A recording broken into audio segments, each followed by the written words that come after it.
Hello, I'm Tony Guida. This is my New York. The baseball season opens tomorrow. Yankees at home against the Red Sox, Mets in Washington to play the Nats.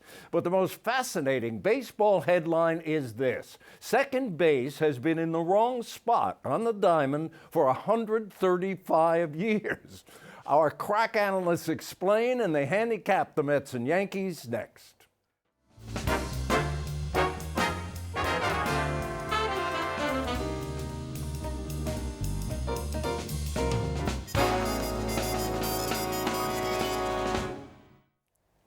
I am so delighted to welcome back to the program our baseball savants. They are on your left. What's your Marty Appel and Anthony McCarron. Good to see you guys. It's been a long time. Yeah, good to see you too, Tony. I don't know. Were you as charmed and fascinated and kind of going, what about that story The Athletic broke about second base? I mean, it's interesting, certainly. I had no idea, you know. I've never seen him so worked up about a scandal. Well, I mean, I can see why, though. 90 feet is one of the tenets of the game, right? I mean, you're always taught 90 feet between each base, you know, these things. How could they make it so perfect? You know, it's lasted all this time. Right. And now we find out that it's, 88 and change or whatever it was. And now they're going to make larger bases and test them out in the minors and to see how they can add maybe offense to the game or more stolen bases, a little more action. Yeah. Well, if we could explain it a bit. If you look at a baseball diamond, first base and third base are in the corners of the 90-degree angle, formed by the imaginary diamond line. Second base isn't. The lines go right through the middle of it. And this is a result of them moving them first and third, in 1887. So they're going to try and fix it in the minor leagues this year. And like you said, Anthony,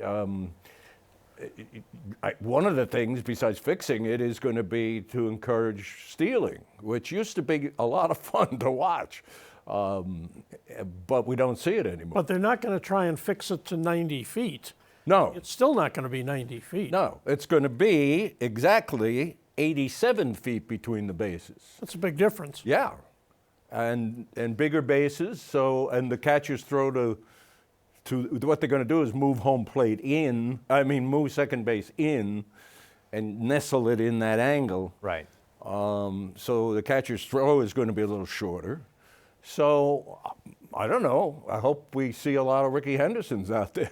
Well, your point about the stolen base is well made because it was a great part of the game, right? And it was electric. But now front offices maybe have too much information for their own good because they know how much it takes each catcher to throw the ball on a second, which pitchers can be stolen on and which can't be stolen on because they're too quick to home plate. And of course, they know how fast their own runners are. So now it's all risk reward, and they're getting their slide rules and their algorithms. It may result in fewer stolen bases than we even have now because they may find out more guys are getting thrown out with the shorter throw from the catcher. Well, and you can argue too that the sort of decline of stolen bases is takes away from the charm of baseball too a little bit because you don't have the Ricky Henderson or the Vince Coleman who dancing off first, driving the pitcher to distraction so the guy behind him hits a two-run homer.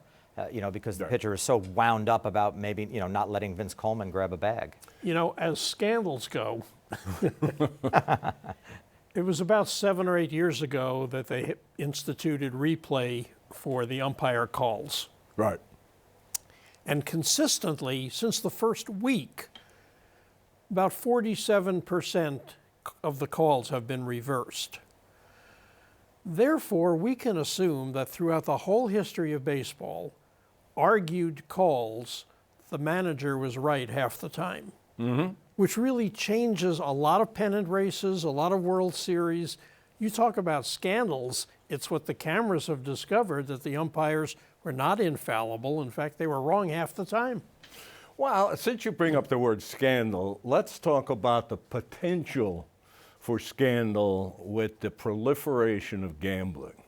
How concerned are you, or are you concerned, for the integrity of the game? For me, it's a huge issue.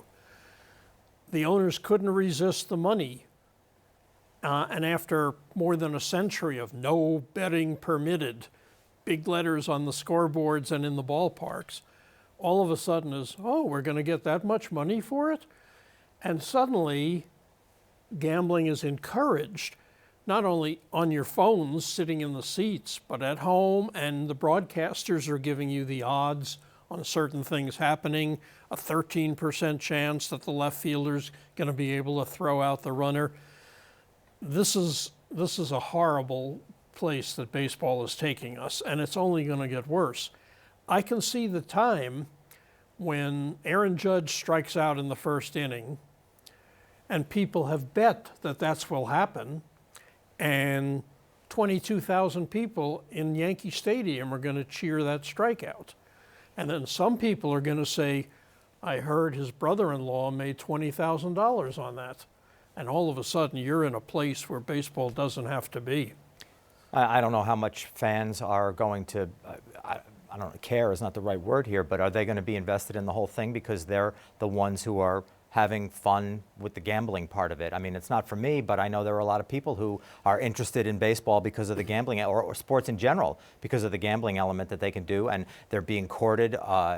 Teams have their own, the official gambling partner of, Team X or Team Y, whatever. And so it's so prevalent now that, are the ball clubs going to care? Because as long as you're in the stands and, if you're betting on that next at bat on the app, which is officially licensed by the team, by the way, then what do they care? You're there. They don't care if they boo the strikeout or cheer the strikeout, because you're there interacting on the strikeout. And so you're right. I mean, they're treading on dangerous ground here, especially for a sport that has made such a big deal throughout its history about gambling.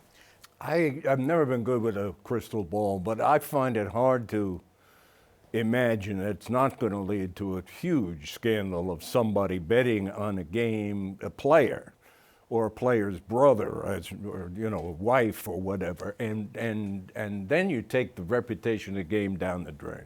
Anyway, let's go on back to action in the game, of which there's so little. And we talk about the shift, and they keep talking about the shift, and they're going to ban the shift. No, they're not going to ban the shift. And once again this year, they're still studying it.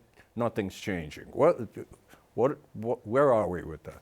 Well, in 2 levels of the minors this year, they're going to experiment with the idea that you have to have at least 4 infielders, and 2 of them have to be to the left of second base, 2 of them have to be on the right. But I thought they did a lot of that last. I think they're gathering more data, because Okay. I think when they want to say something is banned, I think they want to have as much information as possible to back it up. Right. Look, obviously hitters have complained about it. Fans don't like the lack of action, because there are so many hitters who are trying to hit the ball in the air, because home runs get you paid. Pitching is so good right now that there's so much high velocity in the game. Pitchers throw so hard, harder than they ever did. And they're all, they're benefiting from technology, teaching them how to put spin on the ball more, and exploiting the things that some pitchers do well, like the big spin pitchers are now throwing those pitches more. So they're, instead of mixing your pitches, if you have an incredible slider that veers across the strike zone, throw it time and time again. And if they can hit it, fine. But most of the time, you're going to be more effective than you were before. It's an interesting point, and especially with the slider, because it brings to mind Jacob deGrom, who has that killer slider that, breaks across to a left-handed batter, breaks across and down, and they can't lay off it. And you want to, I'm a Mets fan. I'm a deGrom fan. So he strikes out 14 people in a game, and but I'm conflicted because, I love to see Jake dominate, but on the other hand, it's just not good for the game. 14 strikeouts. And maybe from deGrom, okay, but the average pitcher, guys that they grab off the street are coming in and throwing 95 miles an hour, and they're striking. It's too much. On the Yankees, you have the situation with DJ LeMahieu, who 2 years ago in the shortened season led the league in batting average. A really quality ball player. Last year, he didn't have such a good year, and they've decided, well, he's not hitting the ball in the air enough. We got to work on him, on his swing, so he's not hitting line drives and ground balls. And all of a sudden, he doesn't even have a position as we're going into this season. He's going to be the 5th infielder, and he'll play a lot, but we're not sure where he's going to play. So Yeah. everything's out of whack. Well, just two statistics about the shift that just caught my eye. The Athletic studied this and found out that 51% of the balls, batted balls that were put in play last year, not home runs, they didn't count home runs, 51% of the batted balls that were put in play last year were hit into the shift. And Bill James, the great historian and writer and statistician, wrote Maybe that. the guy who ruined baseball. But Yeah, sabermetrics, the father of sabermetrics. He found out that 22% more hits were taken away last year than allowed by the shift. So anyway. Well, let me ask you this though, Tony. With that known, and that's fascinating data, really.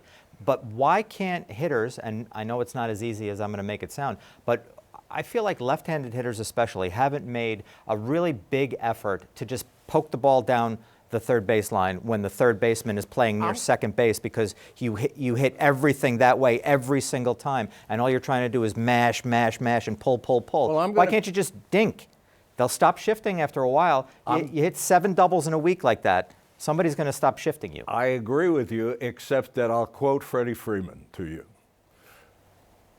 Major League MVP last year. I mean, great ball play, left-handed hitter. Freddie says, they ask me, why can't you just think? He says, I'm trying to cover 5 pitches. They all move, different speeds. This one is, off the plate. That one's in my chest. That one's coming down my belt. He says, I'm trying to cover 5 pitches, maybe 6 sometimes, and I'm just doing my best just to hit the ball. So people who say, hey, Freddie, why don't you, I cede to Freddie then. I mean, he is the expert. But that's a fair point. I feel like you do. And it's all coming in so hard now, too. Yeah. I mean, the slider that you talked about with Jacob deGrom, at his peak, it's at 92 miles an hour, 93, even higher than that. I mean, that's, 15 years ago, that was gas 15 years ago. Now that's a very ordinary fastball, but he's throwing a slider at that speed. And then he's throwing, then deGrom can get to 102. I think, with the fastball, to emphasize, really hard. To emphasize your point, Anthony, a pitcher like Whitey Ford, if Whitey Ford came up today, he would not make the major leagues. Am I right? Oh, it's totally right. And he was also 5'10". He wouldn't even catch the eye of a scout. Yeah, he wouldn't have been scouted. Right. He wouldn't have been, if he'd have been drafted, it would have been a throwaway pick, and they never would have invested development in him. Yeah. That's a fair point. Let's get to some headliners. One other new thing that we're going to be facing this year. The Yankees put 21 games on Amazon Prime. Fans going to love that. It used to be that you would try and reach more fans through new broadcast deals and everything. Now it seems like let's reach fewer fans so long as we can make more money. I'm very offended by this. They're taking the games off WPIX, 21 Friday night games. And let's face it, God intended those Yankee games to be on WPIX when he created baseball. And to put them on in the afternoon. Wait till the first game is not, you can't find it because it's Well, on and Amazon. we don't know yet about how many the Mets are going to do. But what's his name in the Daily News? He writes the media column. Oh, Bob Raceman. Bob Raceman, your colleague, Anthony. Bob Raceman looked at the situation with baseball now has 8 networks that would that are going to carry games. Last year was 5. Now they've added Apple TV, Amazon, and Peacock, which nobody's ever heard of. All streaming. Anyway, we'll leave that there and get to a couple of headliners. Jacob deGrom and Brian Cashman, in my view, are 2 headliners this year. Jake, for all the wrong reasons, right, Anthony? Yes, absolutely. Look, unfortunately, we've come to a point in this guy's career where the one thing we know about him is that we're going to deal with these unexpected things over and over again, it seems like. Last year there were several injuries that he didn't pitch after July 7th of that season. The Mets, when he went down so look, it's a bad place for them to start this year with him starting on the injured list because they needed him so badly. With him and Max Scherzer, they had an incredible 1-2 punch, easily the best in baseball in my mind. And now we have to wait and think. While we were watching a Hall of Fame career developing with DeGrom, a couple of Cy Youngs, clearly the best pitcher in baseball for the past few years, right? Now he is a guy who's hurt, and the Mets keep saying time and time again, well, the good thing is, there's no structural damage. I said, well, the bad thing is he's not pitching. Right. So nothing has changed. Like if he had structural damage, maybe what it was that was the problem. You gotta be very worried if you're Steve Cohen and if you're the Mets brass with the recurring injuries. And just to put a bow on it, he's going to miss at least the first 2 months, probably more than that. But yeah, they always say the same thing. Oh, it's not structural, but. Nice point, Anthony. Pitch. Okay, how Gotta about be able to pitch? How about we want? I'm not blaming Jake. No, I'm not saying he's soft or anything like that. Nothing like that at all. But the problem is that these things keep happening. So now all we're left is with DeGrom and uncertainty being this marriage. And as a footnote, well, it's a big footnote. Max Scherzer has a little bit of a, as he called it, a hiccup with his hamstring. So what was figuring to be, as you said, a great 1-2, punch in the rotation. Who knows what they got?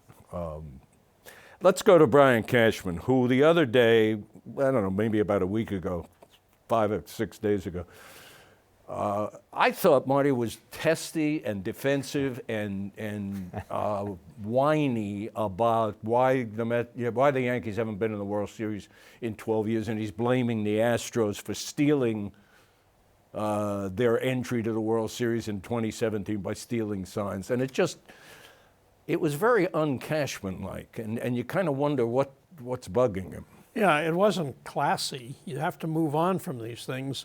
And when we talk about having been in a World Series in 12 years, they've been in one in 20 years. And we all kind of think, well, if George was still running the team, this would be unacceptable. So here we have one World Series appearance, a loss, in 20 years. So don't tell me about the 2017 Astros pitch stealing. This team has problems. And I think part of the problem is also psychological, that they think, well, we're the Yankees.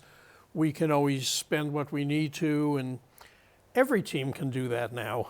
Some don't. But every team is rich. Every team can go out and sign whoever they want. The players no longer care about being in a small market if they think they can thrive there and get a 10-year contract in the process. So I think there's a defensive mechanism going on with Brian Cashman that's a little scary. Yeah, I agree, Marty, and I think that reaction there was, I know that's got to be something that they tell themselves inside the Yankee corridors of power, right, to make themselves feel better about that. We would have won in 2017, but we got ripped off, and they get, yeah, that's right. They make themselves feel good. Do you think the fact that his contract is up this year plays into this? I don't know if it played into those remarks. I think that that moment, the frustration bubbled out of him. And, there's a lot of pressure on him in general, I think, not just because of his contract. But, I mean, as you pointed out, it's been a long time. They've been in one World Series in 20 years. But for it was a really bad look, as far as I'm concerned, because especially GM when you have one of the greatest teams in baseball is trying to, I don't know, he's coming up with this ridiculous excuse. And if you go back to that series against the Astros, the Yankees were ahead 3-2.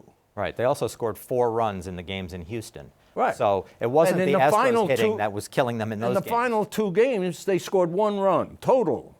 So I don't know what the sign stealing has to do.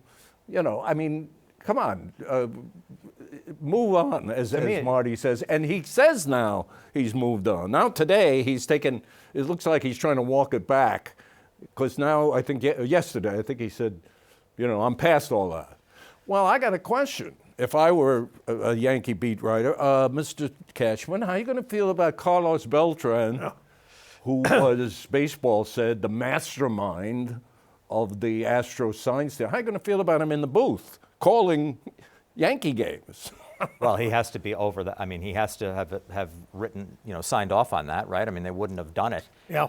He wouldn't be up there unless if Cashman had, He likes protested in any Beltran. way. He He had loves him him. in the front He office hired for him, yeah, after his career was Yeah. over. He was an assistant in the front office. I think Beltran